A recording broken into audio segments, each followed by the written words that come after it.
কাতারের আমিরের মা ও কাতার ফাউন্ডেশনের চেয়ারপারসন শেখ মোজা বিনতে নাসেরের সঙ্গে বৈঠক করেছেন অন্তর্বর্তীকালীন সরকারের প্রধান উপদেষ্টা ডক্টর মোহাম্মদ ইউনূস। মঙ্গলবার দোহায় আর্থনা শীর্ষ সম্মেলনের ফাঁকে তারা এ বৈঠক করেন। এর আগে কাতারের দোহায় আর্থনা শীর্ষ সম্মেলনের উদ্বোধনী অনুষ্ঠানে প্রধান উপদেষ্টা ডক্টর মোহাম্মদ ইউনূসকে স্বাগত জানান কাতারের মন্ত্রী এবং বিশিষ্ট ব্যক্তিরা।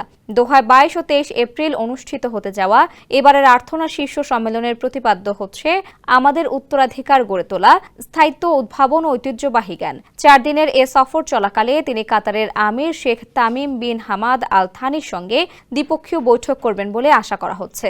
স্যান্ডেলিনা সো, রূপচর্চায় আভিজাত্য।